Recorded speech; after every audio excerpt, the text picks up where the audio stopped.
Welcome to Recap King. In this video, we will explain Felon. This movie tells the story of a family man convicted of killing an intruder who enters his house intending to commit a burglar. He has to cope with life in a violent penal system in prison. Will he be able to survive behind bars and the cruelty in prison? Let's find out in Felon. Felon begins by showing a man named Wade Porter, a blue-collar worker who lives with his girlfriend, Laura, and their son, Michael. Wade and Laura plan to borrow money to get married and also venture capital. Laura also seemed happy when Wade finally got a loan from the bank to realize their plan. One night, Wade woke up from his sleep when he heard the sound of an intruder's footsteps. He then woke Laura and took a baseball bat. They immediately rushed to Michael's room and were very relieved to know their son was okay.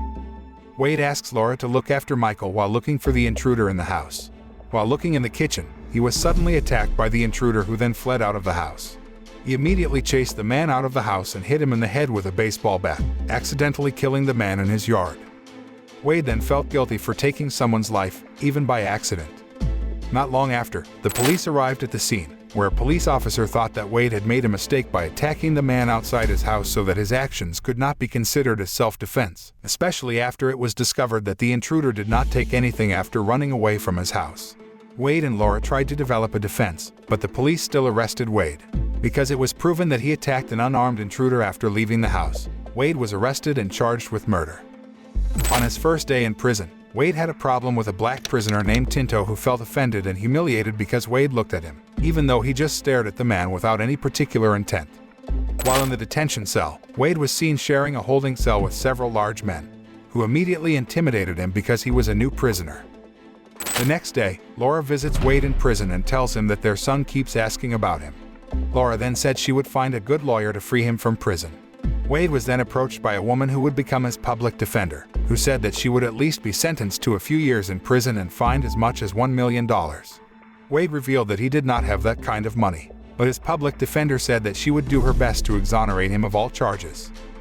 That night, at the San Quentin prison, suddenly there was a commotion, where the prisoners who were there raged and attacked each other so that the guards could not deal with them. Not only that, but sparks were also seen everywhere, so the guards were forced to release tear gas to quell the chaos. The next day, a man named Gordon visited the San Quentin prison to meet one of the prisoners there named John Smith. Gordon said that John would be jailed for life because he was proven to be behind the riots at San Quentin prison the night before. But John didn't seem to care what Gordon said because he just wanted to have fun celebrating his late son's birthday. After his wife and children were killed, it seemed as if John didn't care about his life anymore, especially after he took revenge on his family's killers. He is imprisoned after murdering the family of a man who had killed his wife and children. The scene then switches to Wade, who is again visited by his public defender. His public defender told Wade that he could get leniency and a fine if he admitted his guilt. Wade had no choice but to obey her to get a reduced sentence. At the urging of his public defender, Wade enters a plea of no contest in exchange for a reduced sentence of 3 years for involuntary manslaughter. During the trip to prison, a man named Jake, who is sitting behind Wade, tells him about one of the most dangerous prisoners on the bus named Danny Sampson, who is worth watching out for. Not long after, Sampson suddenly rose from his seat and stabbed a prisoner who was there. After that, he gave the bloodied knife to Jake. In a moment of panic, Jake then hides the knife under Wade's chair and forces him to deny and shut up about the stabbing incident, or Sampson will kill him. As a result, Wade is sent to solitary confinement until the stabbing can be investigated. Lieutenant Jackson interrogates Wade about the stabbing, but he doesn't cooperate. Lieutenant Jackson decides to send Wade to the security housing unit, where he is the commanding officer. The detainees who live in the security housing unit are high-profile criminals sentenced to death or life imprisonment. Inmates in the security housing unit are under a 23-hour lockdown and not permitted to have visitors for the first 3 months. One day, Wade was led by the guards into the field, where several large and burly prisoners were gathered. Not long after, a fight broke out between the two prisoners, but no one tried to separate them. It turned out that the two convicts were engaged in a gladiatorial battle in which Lieutenant Jackson and the other guards watched from their room and made bets. However, after the fight, the two prisoners were shot by rubber bullets by the prison guards. One of the prisoners who felt annoyed with the rules made by Lieutenant Jackson then rebelled by expressing all his frustration. The guards then took the prisoner to a room, where Lieutenant Jackson beat the man to a pulp. A few days later, Laura is seen again visiting Wade in prison. She seems to miss her boyfriend so much because they haven't seen each other for 3 months. Laura later revealed that she had run out of money to support her and their son's needs. Wade then suggested selling their property to make ends meet while he was in prison. After receiving a life sentence for causing chaos at the San Quentin State Prison, John was eventually transferred to Wade Prison and became his cellmate in the security housing unit. John immediately intimidated Wade as soon as he got there, but Wade tried not to get into trouble with John. They were asked to come to the courtyard the next day, where the other prisoners had also gathered there. Wade is finally reunited with Jake, who tells him that Samson is grateful that he didn't complain about his actions while on the bus. On the other hand, John seemed to have known some of the inmates and greeted them, in which the inmates also seemed reluctant and respectful of John. It turned out that John was quite famous as a man of power in several prisons because he was often a troublemaker and was transferred several times from one prison to another. Because he was very experienced in prison, John began to give some tips and advice to Wade so that he could survive. One day, Wade is forced to fight against a prisoner named Turner. At first Wade was overwhelmed, but he could turn things around and bring Turner down. When a young officer named Collins was about to shoot Wade with a rubber bullet, Lieutenant Jackson stopped him and then ordered Collins to shoot Turner. Because Collins seemed hesitant, Lieutenant Jackson immediately grabbed his rifle and shot Turner. Wade questions Lieutenant Jackson's unusual behavior in shooting Turner instead of him. But John responded casually by saying that the guards determine the rules in prison, so they can act arbitrarily. One day, an investigator named Hammond visited the prison for a routine check. The man then asked why there were still so many fighting cases in the prison run by Lieutenant Jackson. To avoid further suspicion, Lieutenant Jackson tries to convince Hammond that he can handle the inmates well and tries harder to reduce the fights between the prisoners. Wade again received a visit from Laura, who this time brought their son, Michael. Michael seemed very happy to meet his father, who he missed so much. Laura then revealed that their money was gone, and she was getting really hard time. Wade tells his girlfriend to stay put and suggests selling their house. Wade promises Laura that he will make Laura and Michael happy after being released from prison because his family is the most important thing in his life. After a visit from Laura and their son, Wade was asked by Jake to fight in the field battle this time. Because Wade refuses to fight, Jake orders his men to beat him down. Seeing the commotion, the guards then released tear gas at the inmates who were ganging up on Wade, where it was seen that John was trying to help Wade by attacking Jake's men.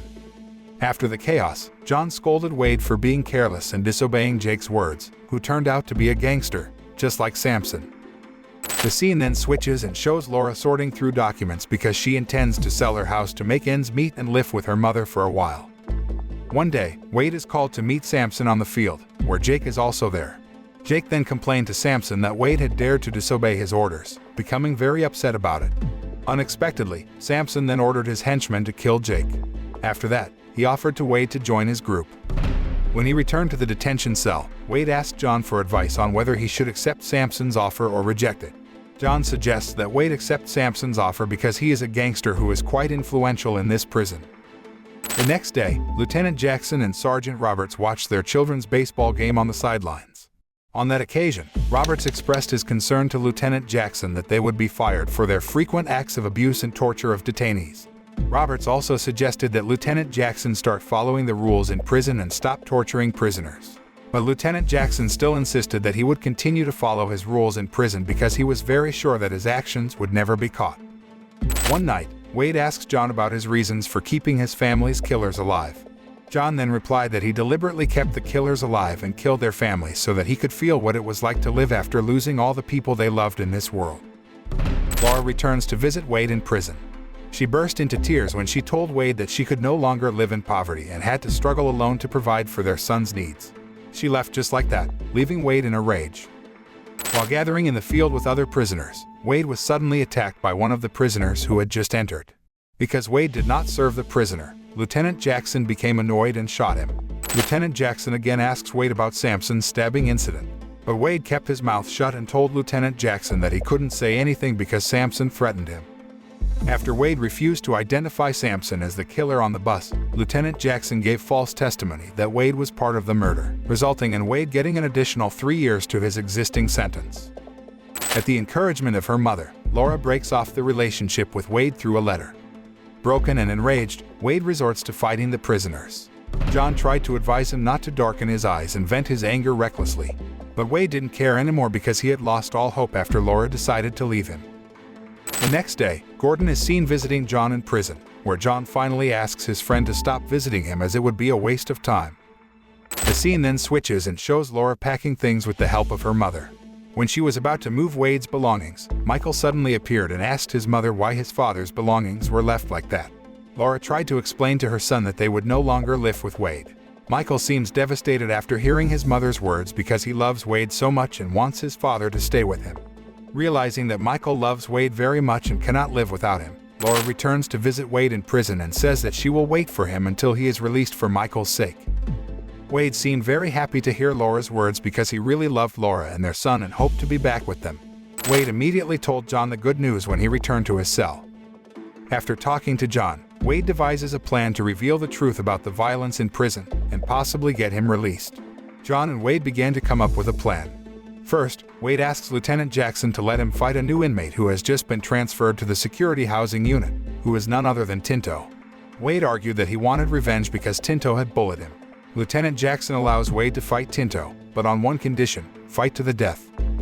On the other hand, Wade asks Laura to meet Gordon, because according to John, Gordon will definitely help him uncover the oppression that Lieutenant Jackson carried out in prison. Finally, the day of the battle arrived. Wade and Tinto were involved in a fierce battle, but Wade had a hard time facing Tinto. At the same time, Laura and Gordon are on their way to prison with Investigator Hammond, where they intend to catch Lieutenant Jackson, who often acts arbitrarily.